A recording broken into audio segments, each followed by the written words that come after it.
Hello and welcome to the Handicapable Black Woman Throne Room. My view of humanity is a whole new tea. How are all of my royal, beautiful people doing? How's my royalty? Okay, get some royalty. And I normally say, more about that, but until all of us can eat, yeah, with the way this country's going. So, you know what? Instead of grab something to eat and nibble on, if if you have any cans that you don't plan on eating, if you have just a little bit that you can donate, ooh, I'm gonna be real petty. Like, if you are a Christian, you go to church, or any religion, and you go to church, and tithe and offering and stuff. If this week, if you can donate that money, if you can go to Aldi or go somewhere and buy some food and take it to a food pantry, can you do that? It's like, can we support each other and make sure everyone is fed? So, I mean, maybe like as many episodes as I can, I'm going to think of another way where we could just be a little petty, because we have all of these churches who make all of these thousands, millions of dollars. I know the bishop pastor family from my own church. Yeah, let's just say they are living golden. It's like they're pretty rich. So I keep waiting, or sometimes I look up to see what are they doing to help the needy? What are they doing to help the hungry? What are they doing to help the poor right now? Because the people at my church, yeah, they voted for this. They voted for this. They even had special sermons. Ooh, if I can look though, like they might tear them back, because usually I just put the links right into my videos, because part of me just feels like, you know what, if someone chickens out and they take it down, or if they change their mind of putting it down, then some of my not independence. Well, you know what? Yeah, some of my independence of voice disappears, but some of my evidence disappears. But that's why I keep going and I keep talking and I provide more and more. And I feel like the more videos I have, it's like if you see there was a link, then at least you see I tried. And I also provide those links because I'd rather you listen to those people, because I know a lot of time people add like, look, I'm giving them credit, go to their link. No, no, no. Like, or they put their name on it. And to me, I'm just like, nah, just send them straight to it. If someone's that lazy that they won't even listen to the evidence that you're providing that proves your point, but then they have the nerve to give you a thumbs down and tell you that you're ignorant and that you don't know what you're talking about, even though you provide, like, I know I provide articles and videos and resources and things that prove my point. But then there are some people who are so poorly educated, so bigoted and awful and terrible, cold hearted, no heart at all, soulless, that they only watch or listen so that they can try to put me down and tear me down and tell me to be quiet and shut up and everything. Sorry, boo boo, that ain't gonna happen. Actually, I'm not sorry. Ooh, I get to say the sorry, not sorry. But yeah, this episode is a dating nightmare episode. Surprise, surprise. Because, okay, it's political too. Surprise, surprise. So many people say dating isn't political, but I think there's enough proof this year that provides all of the reasons why it is. Okay, when it comes to ice, ooh, when it comes to ice, Bumble. I love that you ask, like their political standing, but Bumble, Bumble, like one of my favorite. It's like I haven't found that many good dates, but at least I love the filtering, and it's I found some catfish, but I mean people really gotta try with that one. But uh, When it comes to ice, I have one little favor. One little favor. And yeah, I'm sorry. It is like really like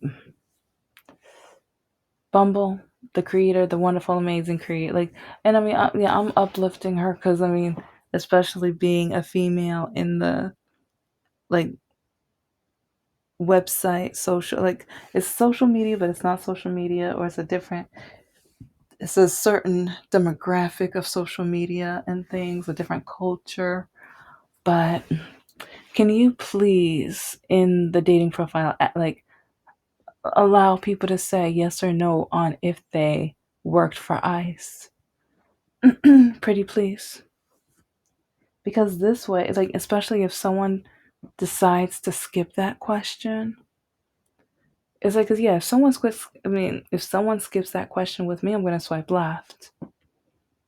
It's like, and if they say no and I find out they lied, I will be the utmost, like, upset. I want to say other words, but I'll just say upset. I'll be livid. So their options are to skip it, swipe left, and or they can say that they didn't work for ICE, but they did, swipe left. Or they can say that they had no association or anything with that. And so then I can look at what their political party is and look at all of the other items just like any other profile. And I wish all dating apps had the section of what political party are you? And I know on all of my profiles, I state that I will never date a Republican or anyone on the right because I won't. I'm not compatible with them. I'm not going to waste my time and pretend. I'm not going to change for a Republican. I am definitely not going to change myself in what I believe, and I don't expect them to. Even when I find out someone's a moderate, I'm like, I mean, I used to think, okay, well, I mean, we can at least see what we have in common, but no. Most moderates are more Republican than like yeah. It's like I mean, I'm not saying 100%. I'm not saying 100%, but most of the ones I meet, most of the ones I meet are really Republican, but they don't want to say they're Republican.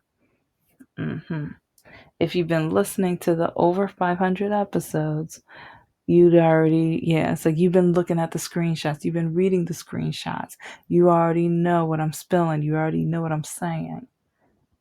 But, oh, if if you are applauding what is going on in this country right now, congratulations, you're a bigot, you're a racist, you are heartless, you are awful. Oh, it's like, see, these would be some very interesting Girl Scout and Boy Scout badges. It's like if you had a badge on your sash that said, I'm a certified bigot. Yeah.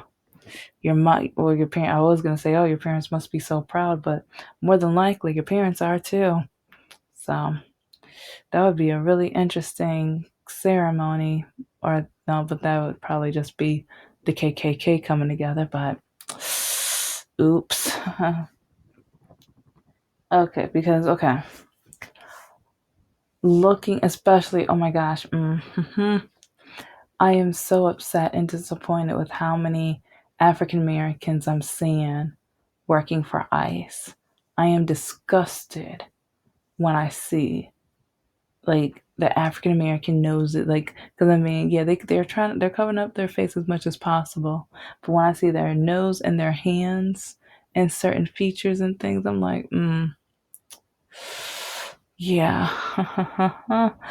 It's like I hope that you don't celebrate Juneteenth too, because in this country, everything our ancestors went through, and how our police used to be the slave catchers. That's the original job title of what is now called the police. It was slave catchers. Congratulations, you are doing to the Hispanic community or to the brown people what white people used to do to us. You are repeating history. And with some of the footage I've seen, it was, oh my, the way the black man grabbed that poor Hispanic child, because yeah, the child was in school, or they were going to school. The way that man grabbed that child, and see, and that's why I will never, ever date anybody that worked for ICE. Never. And I keep, like, sometimes I keep hearing how some men are like, you're missing out. You should get what you can. It's like, it doesn't matter what our political stance is, or it's like, well, especially Republican men. Oh, well, you should date us anyways. You're going to learn a thing or two. We're going to teach you the right way. We're going to teach you the ways of this country. And the ways of this country is to be racist and bigoted. It's like the ways of this country. It's like when the orange man says, like, black jobs or whatever, and that, like, people of African American or of black descent or from the islands ate cats and dogs. Like this, the president who called it kung flu, and then the Asian American community were nervous and scared. The same orange man who had a Muslim ban. It's like, I can go on and on. Like, I mean, the same one who wants to ban books that even hints at with diversity, or even teaching about DEI, or even racism, or being excluded because of, like, not your character, but the color of your skin and how you look or walk or a disability or anything like that. Yeah. But I keep seeing so many of these ICE guys, they are proud, they are happy to bully.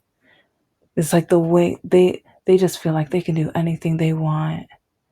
They can push you around and they're getting paid for it. They love it. And I just kind of wonder how many of these men have college degrees. Because another thing I'm finding out, babies, babies. Do you know, do you guys know how many of these men failed the open book test? Do you know how many of these men, like, you need to look it up, it's a high number. It's a very, and they're so that, like, the government is so desperate for ICE employees. They've been allowing people to lie. They're like, yeah, I took the test. Yeah, I took the fitness and the book test. And some people are working right now, but they didn't take the test. But now I know mostly for a fact, because I mean, there might be some Democrats who are so desperate in order to not go in foreclosure, blah blah blah, still would never date you. So, and that's one reason why I say we need to, even, like, on top of political stance, we need to say yes or no. Did you ever work for ICE, or did you work for ICE since the, like, Orange Man, presidency, his second term and everything? It's like, if somebody says they worked before that, okay, yeah, do you, boo. It's like, it wasn't the same. It's two different stories right there. But it's like, if you are cheering this on right now, if you are applauding, if you are happy, women like me, we would never want anything to do with you. I mean, we could be your neighbor, but it's like, yeah, as long as, yeah, we keep our yeah, I'm just gonna, some of the, I don't, it's just so upsetting because I'm watching it and I cannot believe how terribly we are treating these human beings. But then, that the same party who was cheering this on have the nerve years ago, just a few years ago, to say all lives matter. You mean as long as they're white, right?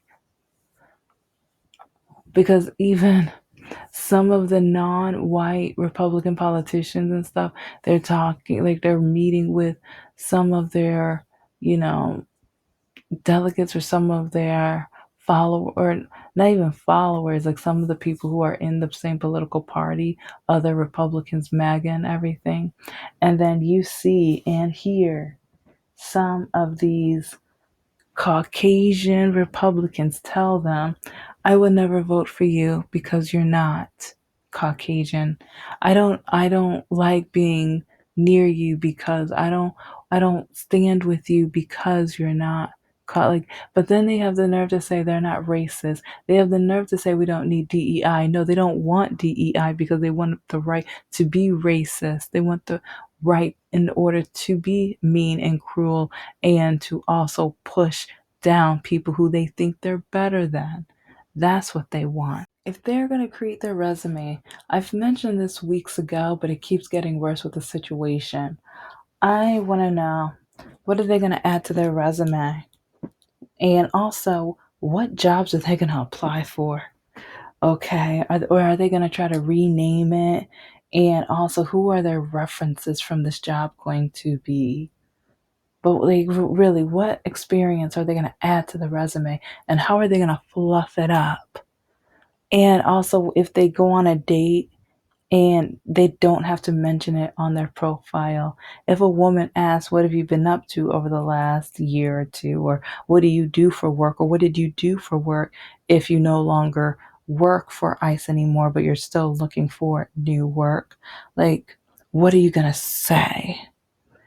It's like, because during dates, they ask different questions, including things that involve your employment and or your hobbies and interests. And some of us women, especially, I talk politics. Men hate that about me. One reason why I'm still single, and one of the reasons, actually, one of the reasons I broke up with my ex was, well, the way he treated me, especially, but even politically. Because it's really funny right now. Not full. It's sad and pathetic and scary because I never wanted to be right. There are times where I see patterns and I see things. And when I say patterns, I mean like within history. And also, I have an anthropology minor. And some people are going to say it's just a minor. I was so, like, I loved taking the anthropology classes that I started learning more about body language and even word patterns and even, I mean, just basically dip patterns.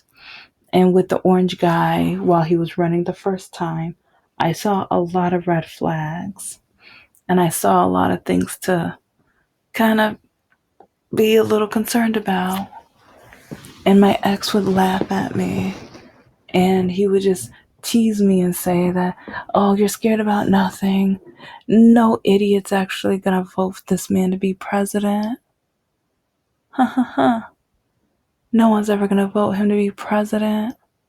But then his mother voted for him to be president. His brother and family members voted for him to be president. They told me they were going to over dinner several times, and they tried to convince me. They tried to change me to be a Republican so many times. Oh, and that's the funny part. This is why I keep saying with all those debates that CK guy kept doing. Yeah. Some people just need to be more educated before they go up with the, because with this guy, he had his arsenal of information, but falsehood information, half-baked information, racist, bigoted type of information. Because with my ex, I beat every single one of them each time verbally with the knowledge that I had. It was to a point where my ex had to tell me that I'm not allowed to talk politics anymore, even though it's like, and like when I became their friends on Facebook, it was funny because they just saw it as, ooh, now we can see all the political stuff she says. And once like their brother-in-law or brother or son leaves the eating area, because sometimes it was in the basement or the kitchen or whatever, or outside, wherever, then we're going to one by one line up to her, and we're going to ask her questions about this, and we're going to prove her wrong. Babies. Yeah, they learned real hard and real quick, to the point where my ex said I was no longer allowed to talk politics with them because I proved each and one of them wrong in every single way and form. And I got them so upset because I knew what I was talking about, because I proved them wrong, because they thought they were going to try to blast me. And oh, baby, I got them good. I got them real good. But okay.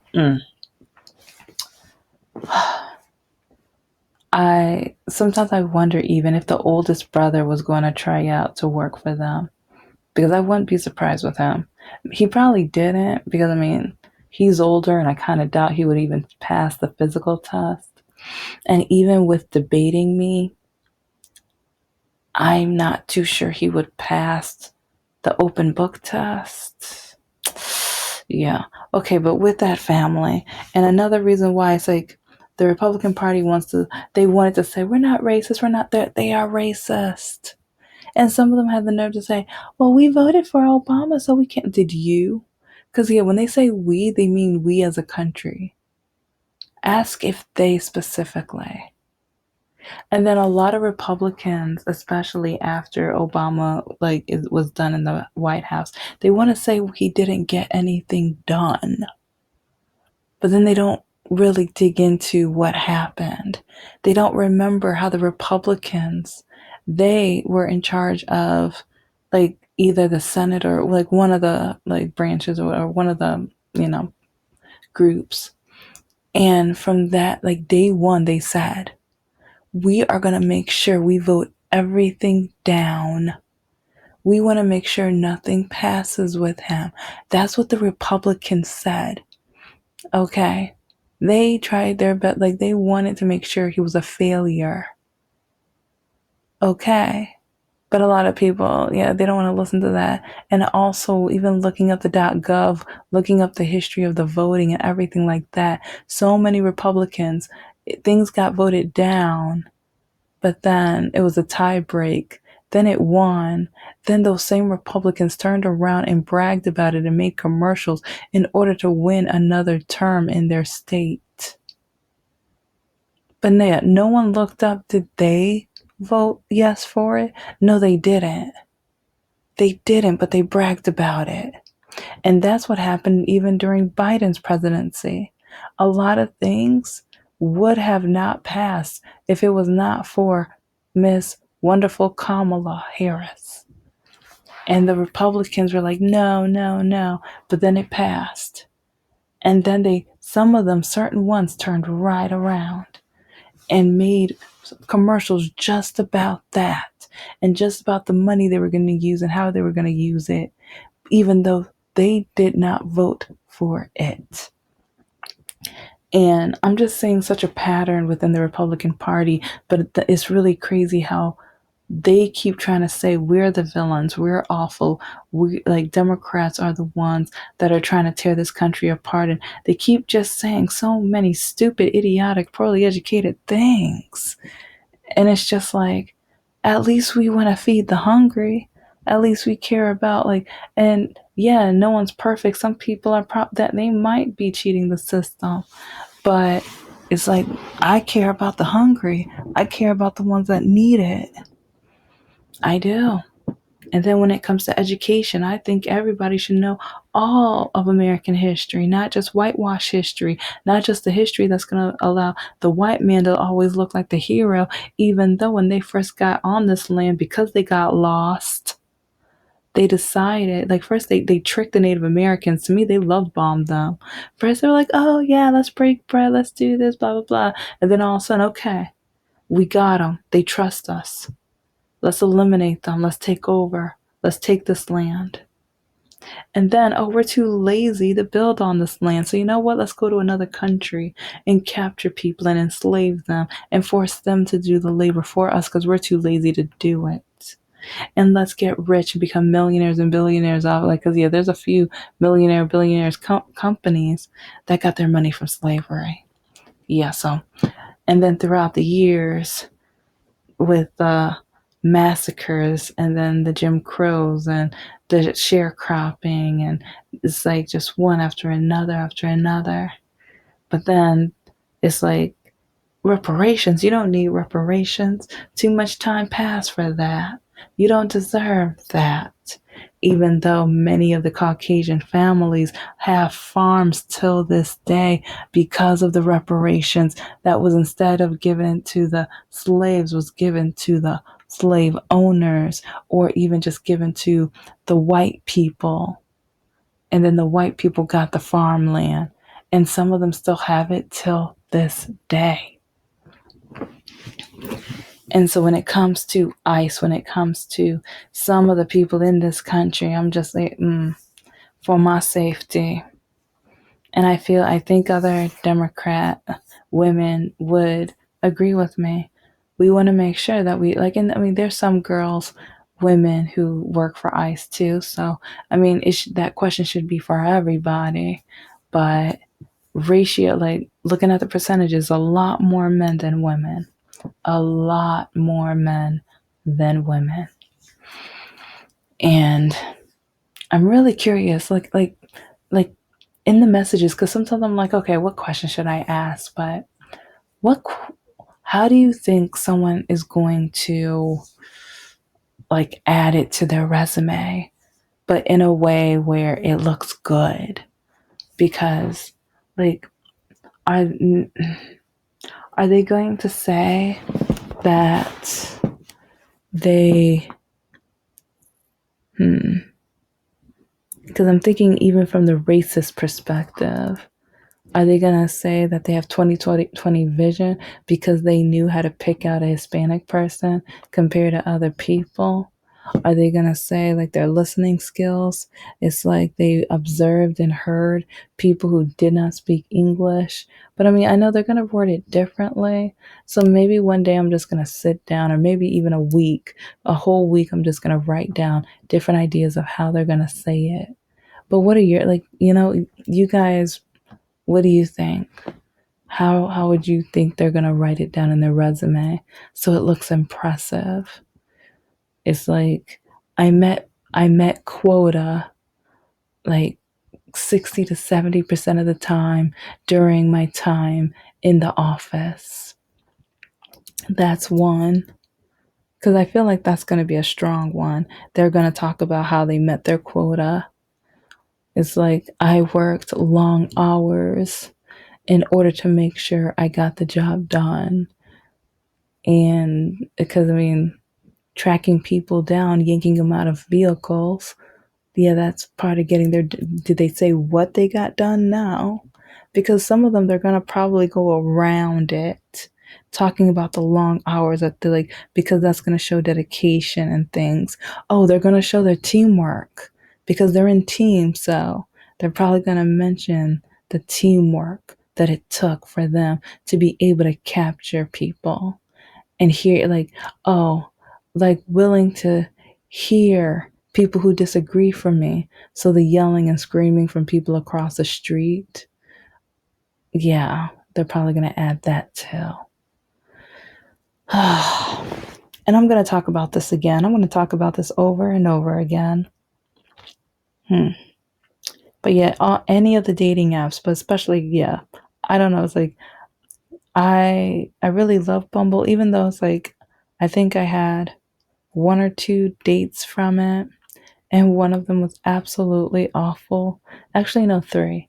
One was awful. One was the nurse who literally told me that if I don't sleep with him within a certain amount of time, he was going to leave me, because he was like, I'm muscular, I'm hot, most women would dot dot dot. And you know what, I'm gonna have to continue this, or I already told the story, but you know what, another time. Thank you so much for listening to the Handicapable Black Woman Throne Room. I am a woman, I am of color, and I am handicapable. But most importantly, I am human, and you're human too.